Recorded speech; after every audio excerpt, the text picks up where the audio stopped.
অনেক দিন আর বড়্ডাফার কাছে আদর কাছে বড়্ডাফা তো রাতে সহজ ভর্তার রেসিপি এটা আরে খাবা একখানা মানে এটা কোনো শুটকি লাগে না কোনো মাছ লাগে না মানে খুব সহজেভাবে বাড়ি এলে তারে খাইতেও হওয়াদ লাগে এই ভর্তা দিয়ে আনারা 3 প্লেট ভাত খাইতে নারবেন আনার ঘরে যদি শুটকি না থাকে বা মাছ না থাকে তাহলে আনারা এই ভর্তাটা বাড়ি খাইতে নারেন তো আর বড়্ডাফাকে ইচ্ছে যে কথা হে কাজ আলু কাটি লইছে হ্যাঁ সিলি লইছে ইয়ার কাঁচামরিচের বড়গুন ভাঙে ইগুন জাঙ্কি দুই দেয় ইয়ারে তালে করি এগে সরাই হান মধ্যে গরম হানির মধ্যে আলু কিন্তু দিছে জাঙ্কি সিদ্ধ হইতে বল ইয়ারে ইগুন সিদ্ধ করি আনে আর বড়্ডাফা একেবারে হাঁটা হুঁতের কাছে চলিয়েছে গেছি বাড়তে বুঝ তো প্রথমে আর বড়্ডাফা কিচ্ছে একেবারে কাঁচামরিচ গুন লই সুন্দর করে হাঁটার মধ্যে একের বালা করে হুঁতে দিয়ে জাতি বাড়ি এলায় সান্না দেখতে কি লোভনীয় হইব ইয়ার কাঁচামরিচ বানানোর শেষ হরে রিজা দিয়ে দিছে বিলাতি দইয়া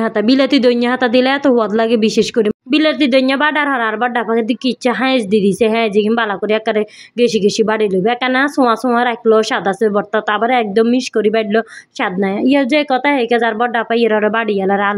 আলুরে সুন্দর করে একদম নরম করে বাড়ি এলা সিদ্ধ করে নিয়ে আলু মানে এই ভর্তাটা বিশেষ করে নাড়া পড়া বাইরে এত হওয়া দানার একবার আনাগো বাসাত বানাই খাইয়ে নি ইয়ার আর বড়্ডাফার বাড়া শেষে লেগিন আদি বেগিন একেবারে